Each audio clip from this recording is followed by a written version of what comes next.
if I walk over there and sit next to Mr. Johnson and carry my phone, does Google know that I was sitting here and then I moved over there?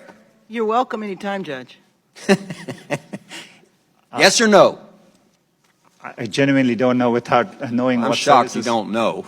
Do you or do you not collect identifiers like name, age, and address? Yes or no? If you're creating an account, yes, and using an account, yes. Yes.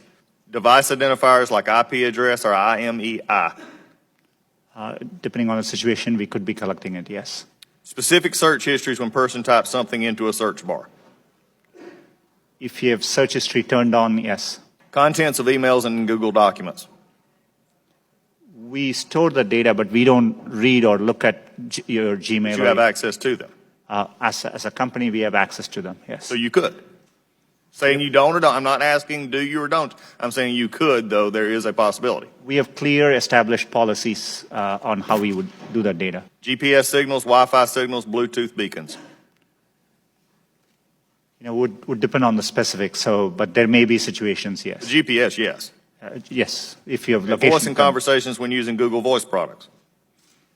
We give an option to turn on or off. And But if a person didn't know it, voice and conversations when using Google Voice products? Yes. We only record when they initiated with OK Google and then say the terms after. Do you believe that Google has been brought out here in some question is biased? Congressman, it's really important to me that we approach our work in an unbiased. Do you believe that Google is biased? It's either yes or no. No, not in our approach. Why, number one, does Google need all this information? We can answer that in the fact that 86% of your revenue comes from advertising, so we know you manipulate the data in some ways. However, can you explain what you do to minimize this data, which is generally an accepted standard practice among those who collect data? Our goal is, but we are providing, for example, if we are providing you a service like Gmail, which we have done for 15 years, that data, we need to store it for our users, so they expect us to. So we are trying hard to match users' expectations.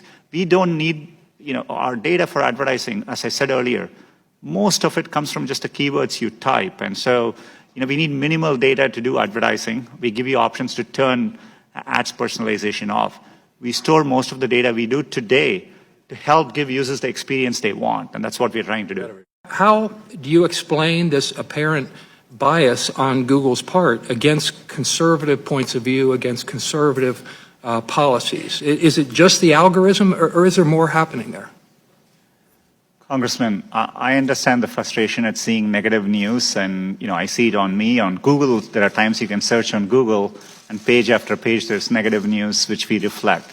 But what is important here is we use a robust methodology to reflect what is being said about any given topic at any particular time. And we try to do it objectively using a set of rubrics. It is in our interest to make sure we reflect what's happening out there in the best objective manner possible.